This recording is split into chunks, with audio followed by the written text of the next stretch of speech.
We all have that moment when someone crosses a line, maybe not once, but again and again. And we tell ourselves it's not that bad until it is. Toxic people don't always show up in obvious ways. Sometimes they're the ones who joke at your expense and call it humor. Sometimes they're the ones who wrap manipulation and charm. But here's the truth. Their power isn't in what they do, it's in what we don't do. One of the most powerful shifts we can make when dealing with toxic people is this: focus on the behavior, not the identity. It's tempting, especially when we feel hurt or backed into a corner, to label someone as manipulative, selfish, narcissistic, or toxic. Those words might feel like justice in the moment, but here's the problem: they often shut the door on real change and clarity. When we label the person, we make it personal. And when we make it personal, we usually ignite defensiveness, not accountability. But when we name the pattern, when we say, I've noticed that when I share something vulnerable, you make a joke at my expense, or you tend to shift the blame when things get hard, we do something infinitely more powerful. We bring the behavior into the light without making it about character assassination. We create a mirror, not a hammer. Because here's the truth: toxic people often operate in the shadows of ambiguity. They thrive when no one calls out the patterns. They count on your silence, your self-doubt, your discomfort. But the minute you shine a light on the pattern, the power shifts. Not because you're controlling them, but because you're finally standing firmly in your own clarity. Naming the pattern is also a radical act of self-respect. You're saying, I trust my experience, I trust my gut, and I don't need you to validate that this hurts or feels off. I know that it does. That is emotional adulthood. That is boundary work at its finest. Now, I'm not saying it's easy. There's a cost to being clear. People might get uncomfortable. They might deny it, deflect, or double down. But here's the gift in it all. Once the pattern is named, it can't be unseen. The game is different now. You've changed the rules just by telling the truth. You don't have to scream. You don't have to explain for hours. One sentence can shift the atmosphere. This is a pattern I'm seeing and I'm not okay with it. No one can argue with your reality when it's expressed with grounded clarity. That's not drama, that's dignity. And here's the magic: when you start naming patterns, you'll find out really quickly who respects your boundaries and who is only ever there for your silence. Only need to do it once to see everything more clearly. So don't attack the person, illuminate the behavior. That's where change begins, and where toxic people start to lose their grip. Saying no, setting limits, deciding what we will and won't accept. These are not acts of cruelty or distance. These are the foundational acts of self-respect.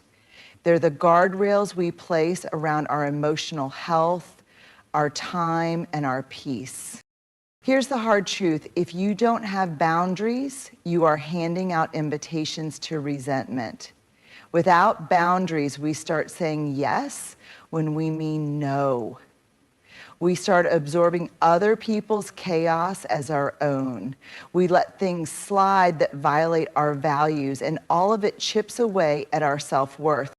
It's not dramatic, it's not even loud. It's quiet erosion.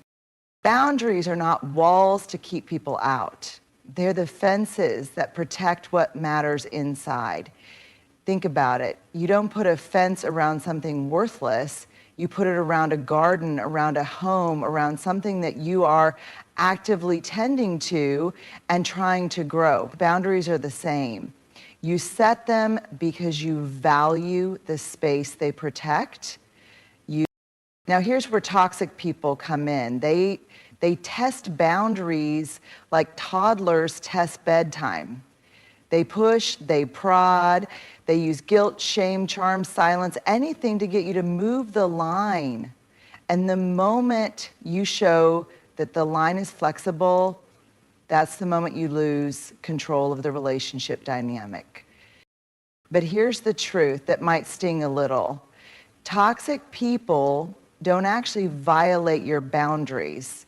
They test them, and we violate them ourselves when we abandon them. And that's what makes setting a boundary once such a game changer. When you say, I'm not okay with being spoken to like that, or this conversation can continue only if it's respectful, you aren't just asking someone else to change. You are telling yourself the truth about what you're worth. Boundaries say, I matter too. My peace isn't up for negotiation. I don't need to over-explain to be valid. You might lose people when you start setting boundaries, but here's the deal. The people you lose for having boundaries were never safe to be around without them. Boundaries don't keep love out, they keep harm out. And the people who love you, truly love you, will adapt, not resist. They will respect the shape of your soul, not try to stretch it into what's convenient for them. So if you want toxic people to stop bothering you, if you want to stop being a magnet for manipulation, for chaos, for emotional drain, start with this. Set one clear boundary and honor it like it's sacred, because it is, because you are. And that boundary, that one moment of truth, it's not selfish, it's not rude. It's your spine, it's your strength. It's the backbone of self-respect, and it will hold you up when everything else tries to pull you down. We stay quiet to keep the peace. We bite our tongues so we don't cause drama. We smile through the discomfort because we're afraid of being labeled as too sensitive, too much, or too emotional. But what we're really doing deep down is abandoning ourselves, and that comes at a high cost. When we silence our truth in the name of harmony, we create a war inside ourselves. We put everyone else's comfort ahead of our own emotional safety. We betray that small, sacred voice inside that says, this isn't okay. And here's the painful irony. The longer we keep quiet, the louder the resentment grows. Let's be clear, silence is not always peace. Sometimes silence is fear wearing a mask. Sometimes silence is survival strategy we learned in childhood. But as adults, as people trying to live wholehearted, courageous lives, silence becomes a cage. And every time we swallow our voice, we reinforce the lie that our feelings don't matter. And toxic people, they count on your silence.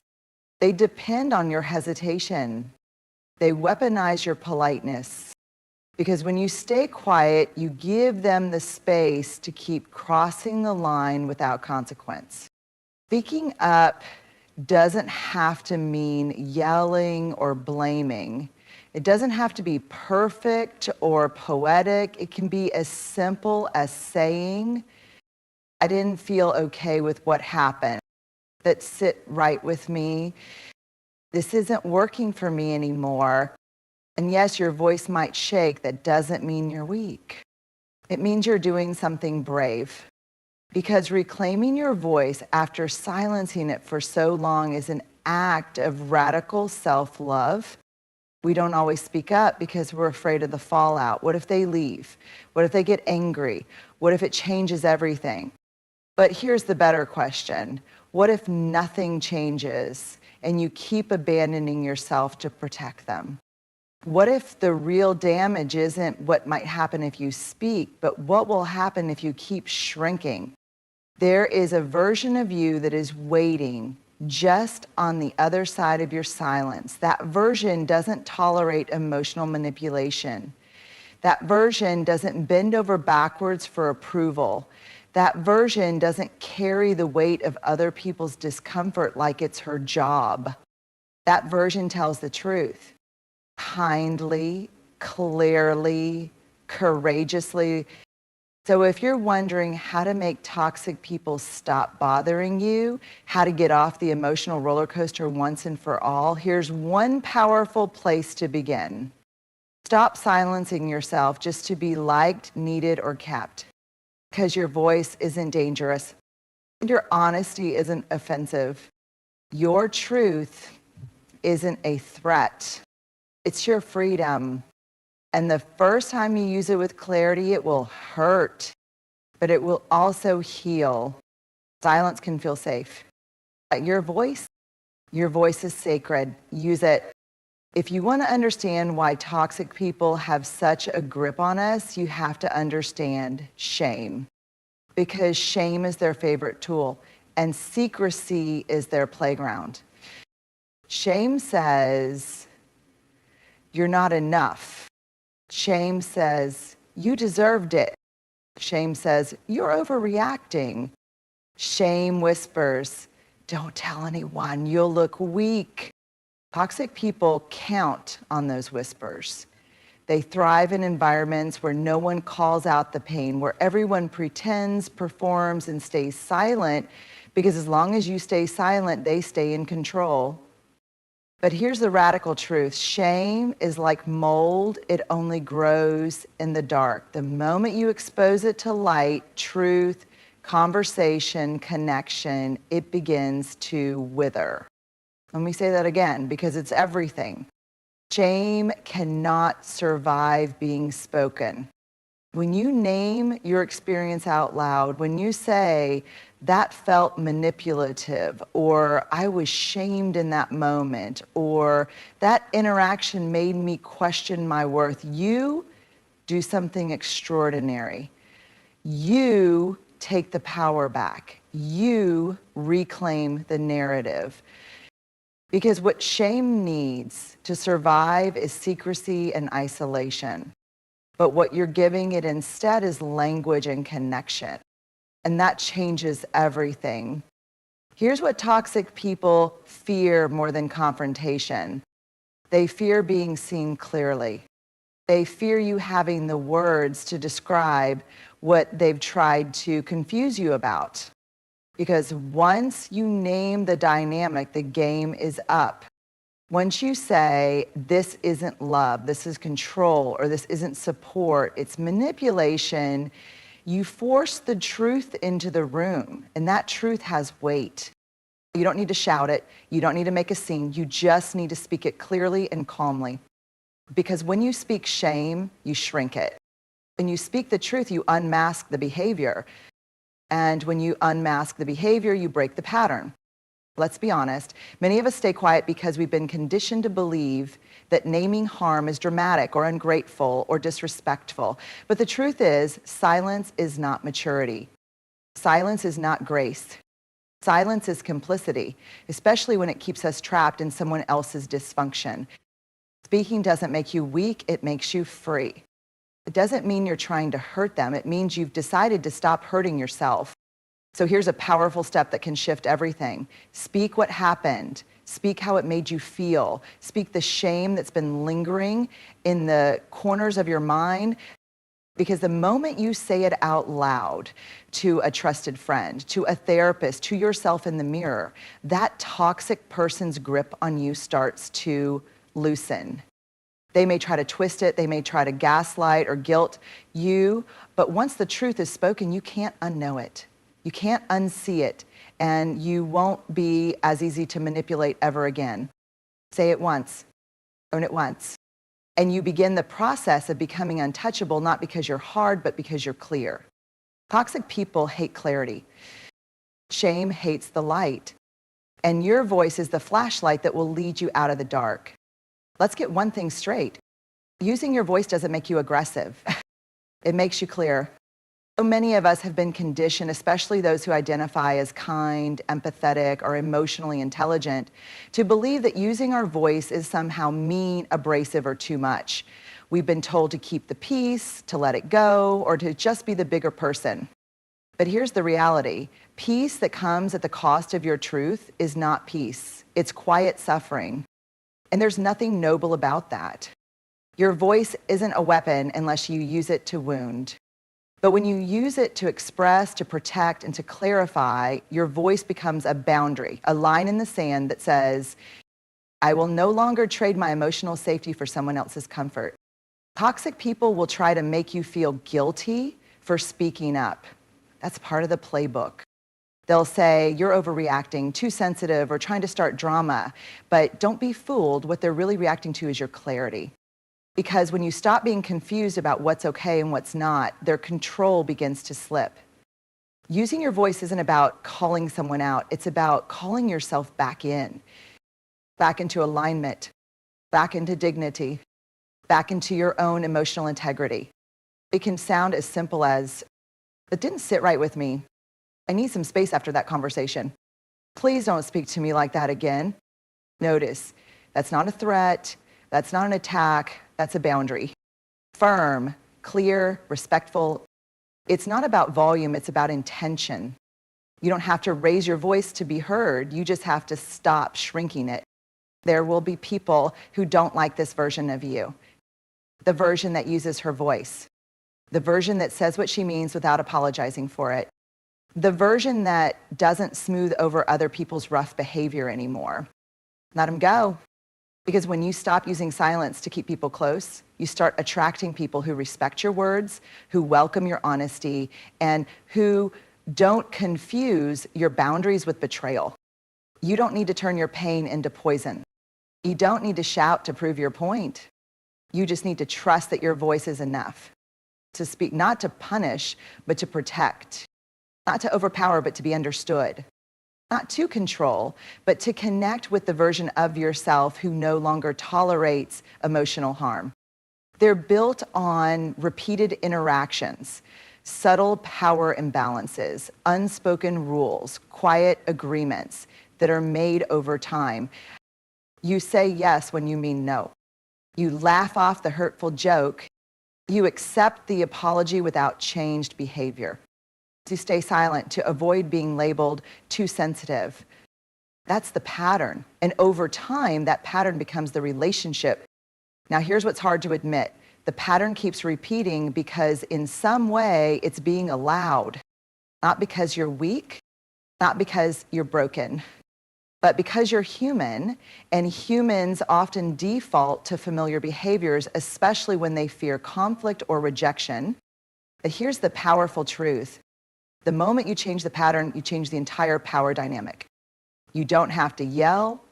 You don't have to plead. You don't even have to explain. You just have to do something different. Say no when you usually say yes. Pause instead of reacting. Walk away instead of defending. Speak up instead of staying quiet. That single shift, even the smallest one, can cause the entire system to wobble. Right. Because toxic people rely on predictability. They count on your compliance. They feel powerful because the pattern has always played in their favor. When you interrupt that pattern, you interrupt their control. You stop feeding the loop, and suddenly they're left standing in the space where your old self used to accommodate them, and they don't know what to do with this new version of you. They may get louder. They may guilt trip you. They may try to pull you back into the role you used to play, but don't mistake resistance for proof that you're doing it wrong. It's proof that you're doing it differently, and differently is how freedom begins.